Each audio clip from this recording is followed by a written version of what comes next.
أعوذ بالله من الشيطان الرجيم بسم الله الرحمن الرحيم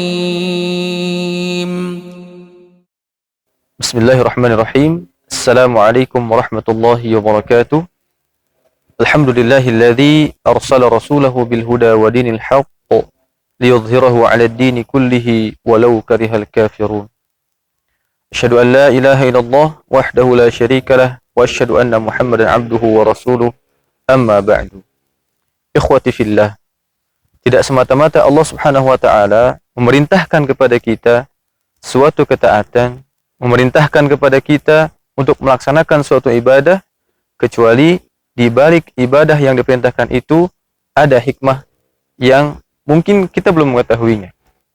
Tapi setiap ibadah yang Allah perintahkan itu pasti ada hikmahnya. Saat ini kita sedang menjalankan ibadah puasa. Dan dalam puasa ini ada banyak sekali hikmah yang tersembunyi di baliknya. Pada kesempatan kali ini saya akan sampaikan 3 hikmah di antara banyak sekali hikmah dari puasa itu. Yang pertama, puasa adalah salah satu cara yang sangat mudah untuk menggapai ketakwaan. Karena ketika kita menjalankan ibadah puasa, orang lain tidak bisa melihat kita. Hanya Allah yang tahu kita sedang puasa atau tidak. Mungkin kita bisa menampakkan rasa haus kita, rasa lapar kita di hadapan orang lain, padahal kita tidak sedang berpuasa. Tapi Allah Maha tahu apakah kita sedang berpuasa atau tidak puasa. Dan puasa itu sendiri Allah jadikan, puasa Allah perintahkan agar kita menjadi orang yang bertakwa. Sebagaimana firman Allah Subhanahu wa taala dalam Al-Qur'an surat Al-Baqarah ayat 183, A'udzu billahi minasyaitonir rajim. Ya ayyuhalladzina amanu kutiba 'alaikumus shiyam kama kutiba 'alal ladzina min qablikum la'allakum tattaqun. Wahai orang-orang yang beriman, telah diwajibkan atas kalian puasa sebagaimana puasa itu telah diwajibkan atas orang-orang sebelum kalian. Hikmah yang kedua, puasa itu akan melatih jiwa kita untuk terus bersabar. Ya, ketika kita berpuasa, kita dituntut untuk terus bersabar. Sabar menahan rasa lapar, sabar menahan haus, sabar menahan untuk mendekati istri di siang hari, sabar menahan lisan kita dari berkata yang tidak baik, berkata yang kotor, ghibah dan lain sebagainya. Sabar menahan mata kita, sabar menahan jiwa kita dan raga kita. Dan sabar ada 3. Yang pertama, sabar dalam menjalankan ketaatan.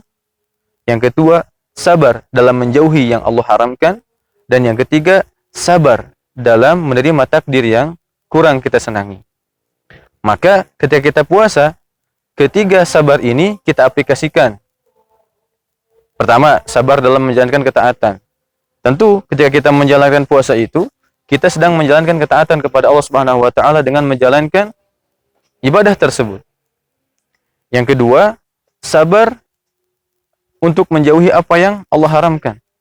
Ketika kita puasa, jangankan yang diharamkan, yang tadinya halal saja, kita jauhi.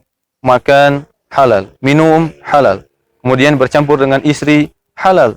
Tapi di bulan puasa kita dididik bukan cuma yang haram, yang halal pun bisa kita tinggalkan pada batas waktu yang telah ditentukan. Dan yang ketiga, sabar terhadap takdir yang kurang baik yang kita tidak senangi. Tentunya ketika kita menahan lapar, menahan haus, tubuh kita menjadi lemah. Dan kita ingin menjadi orang yang kuat. Maka kita pun menerima takdir itu. Maka dengan bersabar, dengan berpuasa, 3 aspek sabar itu telah kita aplikasikan. Sehingga puasa adalah momen terbaik untuk melatih kesabaran jiwa kita. Dan yang ketiga, atau yang terakhir, puasa itu adalah proses perbaikan tubuh kita. Dalam artian, puasa itu bisa membuat kita lebih sehat. Dengan puasa, kita bisa menurunkan berat badan. Dengan puasa, kita bisa mengurangi jumlah kolesterol dalam tubuh kita. Dengan puasa, kita bisa mengurangi kadar diabetes dalam tubuh kita. Namun hati-hati, jangan sampai hikmah yang ketiga ini jadikan tujuan utama dalam ibadah puasa kita. Karena dalam Al-Quran disebutkan, barang siapa menginginkan keuntungan akhirat, maka kita akan berikan keuntungan akhirat itu. Tapi barang siapa yang menginginkan keuntungan dunia, maka kita akan berikan keuntungan dunia itu, dan dia tidak akan mendapatkan nasibnya di akhirat. Demikian yang dapat saya sampaikan, mudah-mudahan ada manfaatnya. Mudah-mudahan Allah Subhanahu wa taala menerima amal ibadah kita dan melipat gandakan ganjarannya pada bulan yang sangat mulia ini. Aqulu qouli hadza wa astaghfirullah li wa lakum. Tsumma assalamu alaikum warahmatullahi wabarakatuh.